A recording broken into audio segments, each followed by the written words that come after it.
No, there's not. Damaging floods from a year ago are having an impact on popular hiking trails this summer. Tropical Storm Hillary causing widespread damage. Why are honeybees overworked in the Pacific Northwest? With warmer falls, they're flying later and more often. And see the dust storm that unexpectedly rolled over the Texas Panhandle.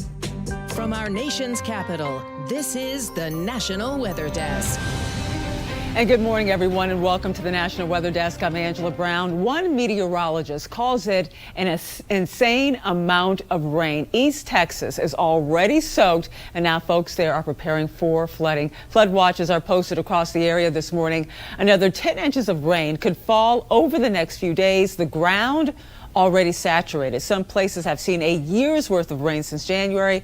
Amy Kiley has details. Some forecasters are calling it a nightmare scenario for weather. Southern states are already waterlogged from this month's severe weather. Now some areas could get as much as 3 inches of rain per hour during new rounds of storms. Forecasters say parts of Texas, Louisiana, and Mississippi could see significant flash flooding today. Storms could stretch into Alabama, Georgia, and Florida tomorrow. Yeah, I mean, it was a little harrowing. Some communities in the path of these new storms are still picking up the pieces from previous ones. We have been through several hurricanes here, and through all of the cleanup and stuff that we've done, this is probably the worst I've ever seen this facility in 20 years. He's talking about this baseball field in Louisiana's West Baton Rouge Parish. It's damaged from a deadly storm Monday. Houston's Hobby Airport has a freshly repaired runway after a lightning strike Monday. I'm Amy Kiley reporting. And Central Texas could sure use that rain. The U.S. Drought Monitor shows us some places are still under an extreme drought. Monique Lopez takes a closer look at the water worries. Don't let the little bit of rain we've got fool you. We're still in trouble. The month of May is traditionally one of the wettest months in Central Texas, and it hasn't disappointed. With the blistering summers we've experienced, Texas is now in a historic drought, so any drop of rain is much needed. But the Central Texas Coalition says it's still not enough. It's going to take some tropical storms or a hurricane to help us out this summer. We're hard to hope for devastation. We don't want that, but we definitely need some good rain. For rain to make any difference in our lakes, the Lower Colorado River Authority says it needs to fall in just the right place. Ideally, that's inside the watershed, which flows into the Highland Lakes, which is north and west of Austin. So, did that happen this time? It did. The Central Texas Water Coalition says low lake levels are extremely concerning because once the water is gone, it's gone for good. This, it says, makes water conservation more critical than ever. We do not have a backup supply. I actually had a neighbor ask me, isn't there another pipe we can connect into? No, there's not. There is no other source. We have to realize that it is truly the most valuable resource we have. We cannot survive without water. And now let's turn to Tennessee, where storms last week not only spawned tornadoes, but also triggered flooding. Kylie Walker has more from outside of Nashville. Cars submerged in flood waters, with more than a foot of water also rushing into homes. I got veggie drawers full of sewage and swamp water. CJ Patterson walks us through his home. As you see, we still got inches of mud and dirt. It's where his family woke up to a flooded home. His kids rushing to grab their drowning pets, and the teen boy now left with anxiety. He wants nothing to do with this house. He won't go in it when we come back. It's changed a lot in just a matter of seconds. Patterson tells me that morning his family lost their car and most of their possessions along with their home. The damage is probably 4 times worth the amount the house is worth. And across the street, it's a similar story for his mother, Lisa. She tells me she paid $30,000 for her home 2 decades ago, but the damage costs are racking up. That's upwards of $100,000. We don't know what to do because if we fix everything and it does it again, then, we don't know what to do. The Pattersons tell me flooding issues have got progressively worse over the years after it was deemed a flood zone in 2012. But never this bad. They dug out the Stones River, and that was supposed to help too. And they said this is the first time we've been flooded in the house, and that's after they did all that. Now I'm told most people living on this street have had to move out of their home due to unlivable conditions. And with rain in the forecast in the coming days, residents here tell me that they're very worried for any more damage, let alone future damage once those repairs are complete. And people living in South Florida are facing a second straight day of record heat. Highs are expected to soar into the upper 90s, but it will feel like 100 to 108 with that humidity. Tomorrow, though, could be much the same as well. The heat also raises the risk of severe storms with strong winds, hail, lightning later this afternoon and also into the evening. Firefighters battling wildfires in Canada are getting some help from Mother Nature. Winds that were expected to fan the flames have not materialized. Now that has helped to prevent many of the fires from spreading to nearby towns, but smoke is still drifting into the U.S., causing the air to be unhealthy in some regions. Meteorologist Christian Bridges has more. Canadian wildfire smoke, once again a problem here in 2024. We've got massive fires burning out in Western Canada once again. We've already seen some of that smoke working its way into the United States. The cause, just like last year, it's terrible drought in Western Canada. Notice all these shades of yellows, oranges, and reds in the western portion of the country. Yeah, we've got really bad drought going on there. It was an incredibly warm and dry winter, as is pretty typical in an El Nino year like we just saw. And that has allowed a very early start to the fire season. Now, the jet stream this time of year, May, June, July, and August, tends to be going across Canada. So it's able to pick up that smoke, and any dips to the south of the jet stream pulls that smoke into the United States. So that's why we're seeing major reductions in air quality and smoky skies in the Midwest right now. For comparison, here's what the drought looked like in Western Canada at this point last year, of course, which ended up being a notoriously terrible wildfire season for them. And we saw major impacts in the United States with very smoky skies off and on through the summer. So starting off this year with even worse drought, not a good look for smoky skies. So while the smoke abates this week, I would expect more smoke in our skies at times this summer. And now to the Pacific Northwest, where warming temperatures have honeybees working way too much, and it's not a good thing here. Kelly Koopmans explains. They're the workhorses of agriculture, but is that famous work ethic of honeybees spelling disaster for their colonies? A new study out of Washington State University says yes. It found warmer autumnal weather is luring honeybees out of the hive at a time they should be staying inside. When they're in there, they're sort of in a kind of a hibernation state. I mean, they're active, but most importantly, they're not aging. The study focused on bees in the Pacific Northwest and found with warmer falls, they're flying later and more often, oftentimes working themselves to death during a time they should be in the protection of the colony. Then, when flight begins in the spring, there are fewer viable bees and the colonies can collapse. Study authors say even small amounts of warming in our climate will have an immediate impact. With climate change, we tend to focus on hot summers and extremes and things like that.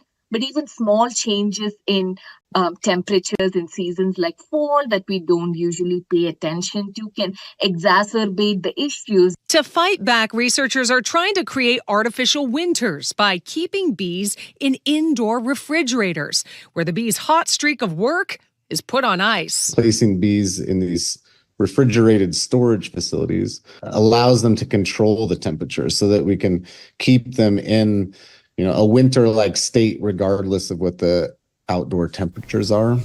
And now look at this time-lapse video of a haboob blowing north of Amarillo, Texas on Wednesday. A haboob is a dust storm that forms when there is a mix of strong winds from nearby thunderstorms and also dry conditions. In the U.S., they are seen most often in the southwestern part of the country. They're most common, though, in the Middle East, which is where the name haboob originates. It's derived from the Arabic word hab, which means wind. If you notice the camera there shaking, winds from this haboob blew up to 92 miles per hour. Did you know NASA, as well, has been working to give sound to space? If you want to know more about that, check out this week's episode of our podcast, Off the Radar. It's all about the sounds of the universe. You can find Off the Radar anywhere you get your podcasts. And coming up on the National Weather Desk, we'll look at how floods from last year are still having a major impact in Nevada. And it was a relatively warm winter in Wisconsin. Find out what this means for local lake fly populations.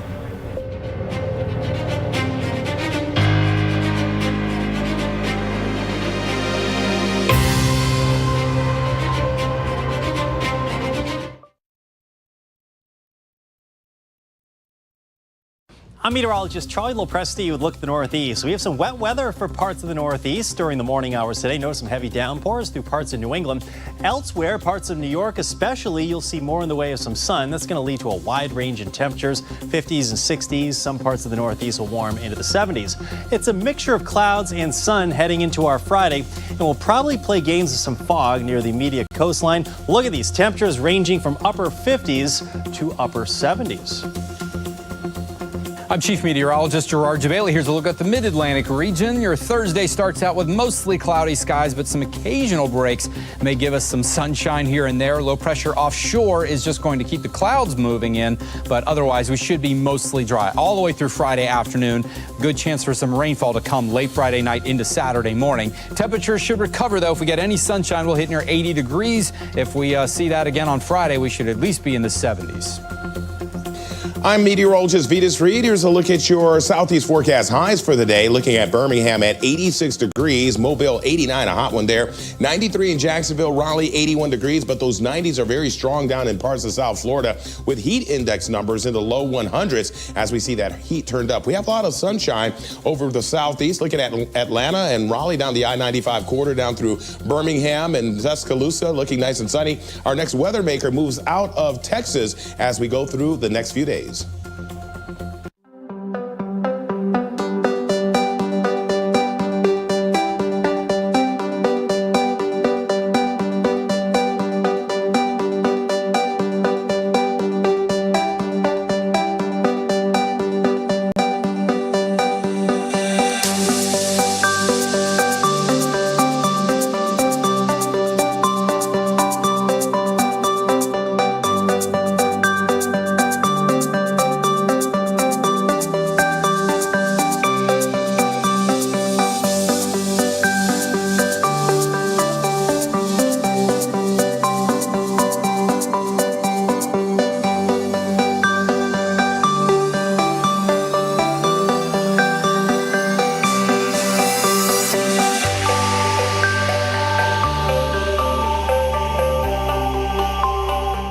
Weather Window, presented by the National Weather Desk. This double rainbow spotted in Montana earlier in the week. The secondary rainbow forms outside the primary one, and the second rainbow's colors are reversed and not as bright as the first rainbow because the light has been refracted twice. Now to the Great Smoky Mountains, where this mama bear and cubs were seen enjoying a spring day. For more content like this, like the National Weather Desk on Facebook.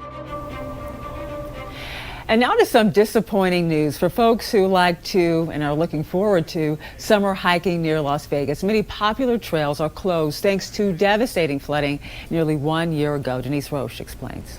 Some of the most popular trailheads will remain closed throughout the summer. We're talking Bristlecone, Cathedral Rock, and Mary Jane Falls. And this really is an issue of safety. The trails were washed out during flooding in August.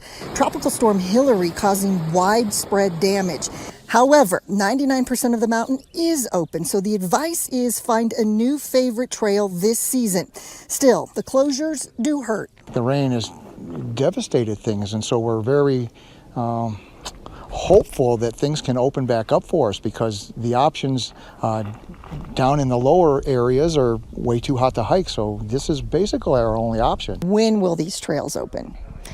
I wish I could give you a great answer. The biggest thing that we're working right now is we have trail experts coming down the end of this month to really assess Mary Jane, come up with a good long-term plan. Obviously, we don't want to find ourselves in the situation where we rebuild and it's also in a drainage and this happens again, right? So we're trying our best to find solutions to make and realign a new trail. And funding, of course, will be a big portion of when all this cleanup will be done, something that the Forest Service is working on right now.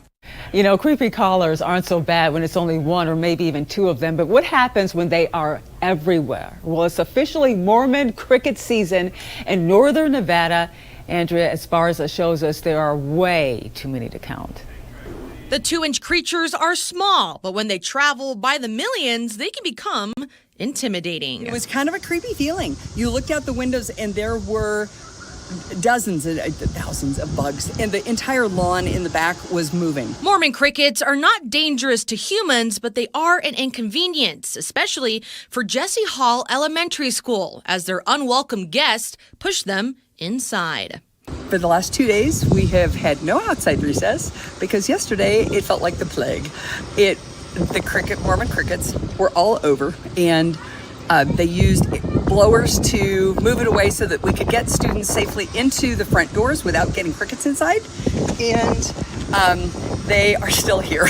The creepy crawlers are not new to Nevada, but they seem to come back stronger every year. Nature occurs whether or not we have a purpose for it. So they exist in our landscape. Most of the time we don't interact with them when they're at lower population levels, but obviously they tend to collide with us when they're at higher population levels, whether it's in home or crop situations or on roads. Mormon crickets always find a way to come back, disrupting the lives of many, including students. But teachers are seeing this event as an opportunity to teach about the life cycle of Mormon crickets.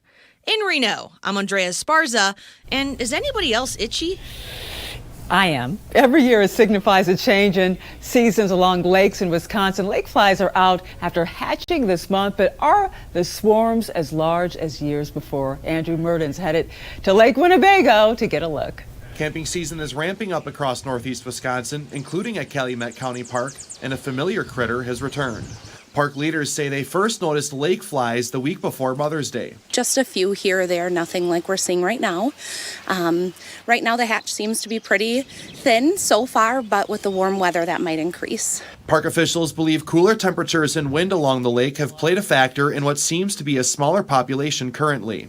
It's safe to say the number of flies, or lack thereof, came as a bit of a surprise. We thought we'd have a really big hatch this year just with the warmer weather that we had earlier in April. We thought they might be a little bit early, but then with the cooler temperatures, seem to be delayed to their normal time. With warmer weather expected this weekend, Lindsay Meyer with the Calumet County Parks Office says we could see more flies hatch. Once they hatch, it can get pretty ugly down by the lake. A little further north at High Cliff State Park, it's a similar story. Campers say they haven't seen as many lake flies to start the season, but expect to see more as the temperature warms up. Once the water temperature warms up a little bit more, like 5-10 degrees, they'll be out in full force all over the trees in your house. The flies may be a bit of a pest for those wanting to enjoy the lake shore, but aren't a harm. Lake flies actually don't have a functioning mouth, so they aren't eating anything and they're definitely not biting, so just a nuisance a little bit. One of nature's big concerts is underway. The great cacophony of cicadas. Meteorologist Barry Brandt got a hold of some video that gives a snapshot of how many bugs have emerged. Well, a rare occurrence this year when multiple broods of cicadas, which have been in the ground either 13 or 17 years, all emerge from out of the ground, and we're seeing it all over the place. Take a look at this video from near Murfreesboro, Tennessee, and listen. Cicada hunting. Cicada hunting.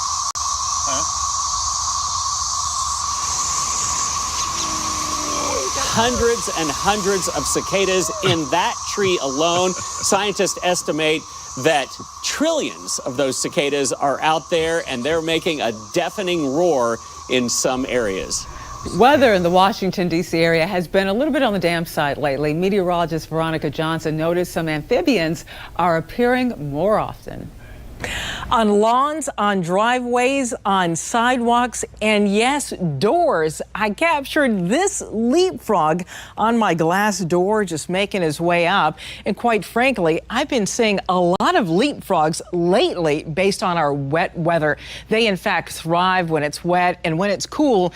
And take a look, because out of the last 15 days here in D.C., Maryland, and Virginia, more specifically Reagan National, we have had rain 10 of the last 15 days. And look at the surplus. We're getting close to 1 inch above average already for this month of May. And this weekend, we're calling for more rainfall right here in the D.C. area. Likely to be seeing more of these guys pop up this month of spring with the wet weather. And now let's check to see the weather in cities across the country today. We begin in Middletown, Rhode Island, where there is plenty of rain that will last throughout the day. Highs, though, in the upper 50s. Next, we head over to Chicago, Illinois, where skies are cloudy this morning. Scattered showers and thunderstorms are expected this afternoon, with highs in the mid-70s. Heading south now to Wilmington, North Carolina, where skies are partly cloudy today with a high of 80 degrees. And we'll finish things off in New Orleans, where skies are partly to mostly cloudy with highs in the upper 80s. And time now for a short break, but first let's soar over beautiful Montana.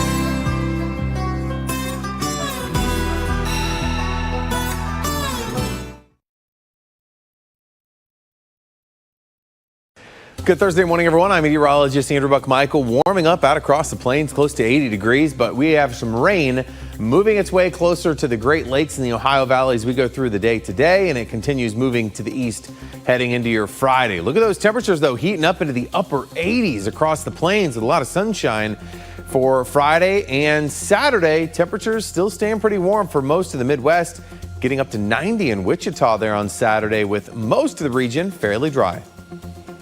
Good Thursday morning to you. Meteorologist Chris Huchan. Look at our forecast today across the region, and we'll be on the lookout for strong to severe storms, a flooding risk as well, developing across central Texas, East Texas, Louisiana through the day. May even get a strong storm or two in northern Arkansas. There you see this big complex of storms that erupts, moves to the east with wind, hail, and flooding rain potential.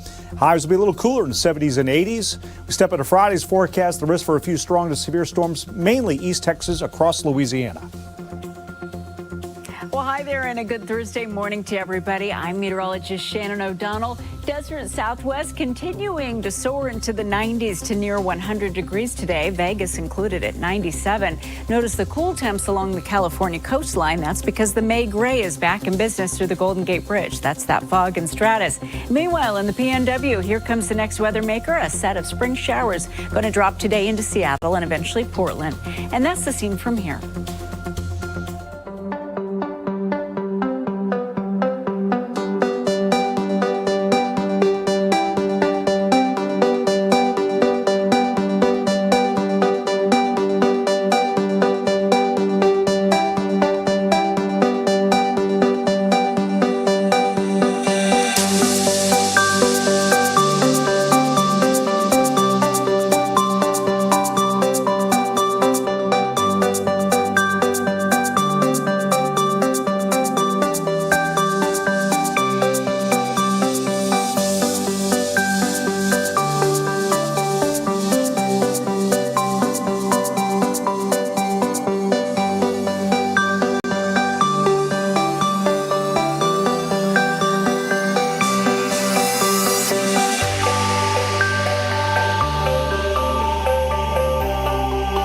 You are watching the National Weather Desk. A name has gained popularity for some newborn baby girls, and it has something to do with a recent natural phenomenon that showed up in unexpected places. Meteorologist Peter Hall took to Instagram with a look at the numbers. Hey there, meteorologist Peter Hall. The Northern Lights, a big hit across the country, even the Florida Keys. Seeing a spectacle like this, really unusual to see it that far south. Even more unusual, which isn't meteorological, thought this was kind of interesting, found this. Take a look at the name Aurora. Now, I get it. The percent of names for female births for the name Aurora is still pretty small compared to many other names. But as of last year, the name Aurora had its highest percentage on record. And I wonder if maybe 2024, with the Northern Lights, the Aurora Borealis happening in such strong circumstances, I wonder if the name is even higher next year. We'll find out. Well, looking for more great weather content, check us out on social media. You can find us on all of your favorite platforms. Just search the National Weather Desk. We'll be right back.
Thank you so much for joining us. I'm Angela Brown. Make it a great Thursday. We'll see you right back here tomorrow.